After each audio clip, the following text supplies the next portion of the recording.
I'll talk about the future of music. I'm an educator as well as a performer, but as an educator at UCSD, uh, I see how music affects people because when they come to me from high schools and all that, and they come to me when they're young, I could see their backgrounds, and some of them are really very highly trained, and some of them don't have high enough training, and I have to get them up. Some of them I have to, if they're not gifted enough or don't have the background, I can't accept them as students. Some of them just need a little bit more help, and I can get them on their way and do it because I can see something in them and say, yes, they don't have enough training, but I can help them. And the other ones, I can see they do have a nice background and help. But the most important thing is, if there's no music in the schools, I will have nothing to do because they're not going to come up to the university level for me to teach them. So it's very important that music stays in the schools. Not because, again, not because I'm looking for a living, no, because I want to see the music continue. And I can only pull it up from where it is. So I'm saying you've got to keep it going. My name is Joan Zelickman, and I am a professional violinist. I play in the San Diego Symphony. And over my life, I've had many wonderful musical experiences and other experiences through music. But it all started many years ago when I was 8 years old and in the 3rd grade. The public school I attended here in San Diego had a music program that was wonderful. They taught all the instruments. I play the clarinet, but didn't start that till I was 10. There were outdoor concerts in the summer in a place called Belle Isle. It's in Detroit, and the Detroit Symphony gave summer concerts, and that was my first experience of hearing an orchestra. I was 4 years old at the time, and I still vividly remember going to those concerts. And ever since then, I wanted to be a conductor because that's what I saw, a person waving his arms up there. And I didn't study music there, but I listened to it all the time, constantly listening to recordings. I remember listening to 78 recordings and listening to those recordings over and over again of Beethoven and symphonies and Mozart. And also, I didn't listen to one kind of music. I listened to that as well as Jewish folk music, Theodor Bickel songs. I also listened to a lot of Elvis. Elvis Presley was a big influence on me in terms of listening to that kind of music. So I had whole kinds of music I was listening to as a child, and I didn't distinguish between one or the other. Everything was just music to me. When I got into junior high, I wanted to join the youth symphony, the San Diego Youth Symphony. So I had to take private lessons, and I did. I started private lessons and joined the youth symphony, and then the whole world of music just opened up for me after that. I was in a real orchestra, and I was learning how to play at a much higher level. Had weekly lessons, and I met other musicians, and there was a whole social aspect to it. And I think at that age it's very important you have an expressive outlet, a creative outlet, and you can express your emotions in many ways, of course, but nonverbal ways are equally important. And this gave me, a whole world, really, for the rest of my life. But you need that early training to be able to do that, and that's why, I'm so grateful that we had this school program, because otherwise I probably never would have played. All the way through junior high, all of elementary school, from 5th grade all the way through junior high and high school, I was in the music programs. And I was always first clarinetist in all those groups because I practiced really hard and all that. So I had a very wonderful experience in the schools, and that really made who I am. Music was always a part of me. About a year after I joined, we went to Europe. We went to an international festival of youth orchestras in St. Moritz, Switzerland, And it was just an incredible experience for a young person. I mean, I remember it so well and have such fond memories. And we toured 4 countries. We went to Switzerland and Germany and Austria and Italy, and it was just a fantastic tour. And I know I went to many summer programs after that throughout my life that took me to different parts of the country and different parts of the world.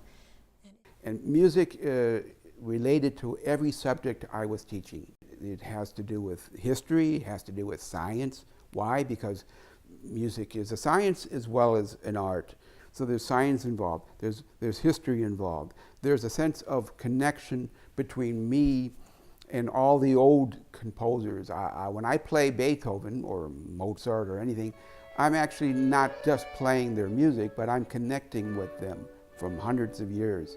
I'm recreating what they thought and sending it out there. So there's a connection between that composer and me. So that is a very important thing. But it goes on beyond that, because you learn language and you learn mathematics and you learn rhythm. Rhythm is a very important thing in life because it teaches you coordination. I mean, everything is rhythmic. Everything is rhythmic. Life is rhythmic.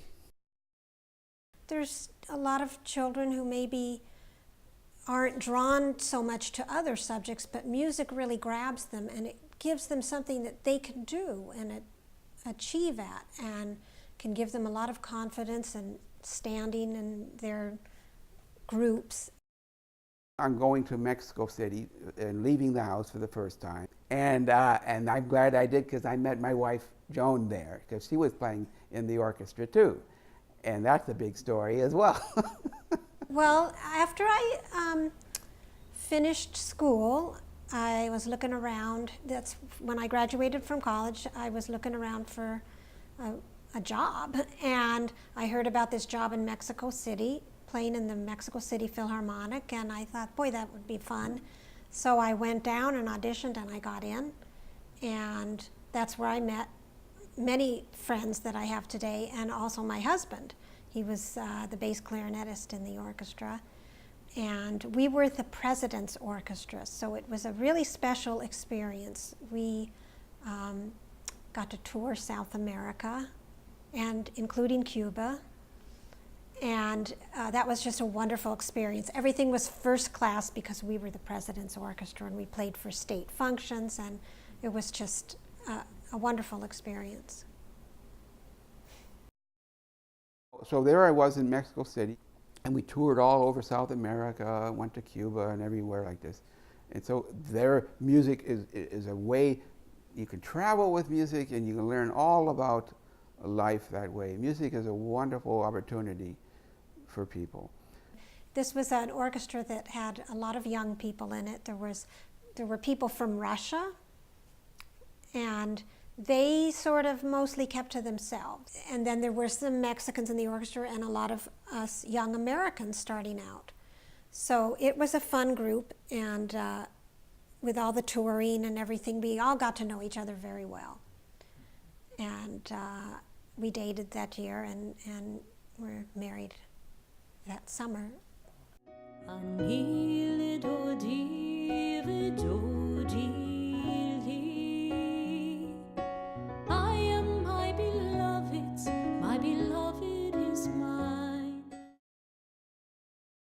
I've been at UCSD now for 30 years, teaching clarinet, and now I started out just teaching clarinet, and they added more things and more things. So I started teaching the clarinet, then they added classes. I taught classes on Jewish music, which specifically klezmer music, and so I lectured there on that, and I also lectured on the symphony as a form. So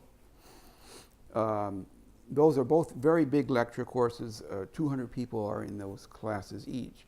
I'm about to start another class of klezmer music. With that class will also have over 170 people in it. And so I've been doing that for many years.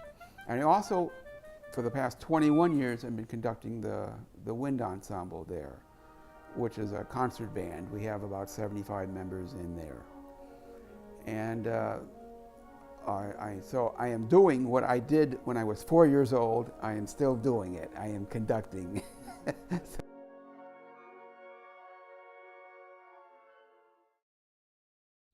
I have one child, my daughter Diane, who is also a professional musician. She is a violinist in the Memphis Symphony Orchestra. She lives in Memphis. Yeah, she loved it. She was just passionate about it, and that's what she wanted. When she went away from home to a music camp when she was 16, she came home and that was it. She wanted music. She wanted to go away to a high school in Walnut Hill, and she wouldn't stop until we let her go, where it was an arts program there, and she just never wanted to look back. That's what she wanted to do with her life, and she's been very consistent, worked very consistently, and has done well. I never said you have to practice. She did it really all on her own. She was born into it. It was a natural thing for her. I was able to just open up a whole world by music, because it taught me everything. It taught me how to get along with other people and make music together. I just think every child should have the opportunity to learn an instrument, because it develops such skills and can lead to having that extra dimension in your life. And a lot of people, it's not necessary they go into music as a profession, but as a hobby, it can be something they can enjoy their whole lives and be part of their identity. There's many groups throughout, any city that people get together and play either chamber music or in bands and orchestras. And it's important to these people that they have that in their lives. People would not be human. I mean, they would not be complete. The humanness of people is in the arts. You say music, but it's in all the arts. The visual arts, the theater arts, the dancing, all the arts come together. The one medium that puts it all together is opera. You have dance in there, you have theater, you have art, you have the sculptures, you have everything is in there, music, and that puts it all together. And to be human, you have to be an artist. And it doesn't matter if you're studying just the sciences. If science without art is useless, because science serves art, not the other way around. I'm sorry, it just does.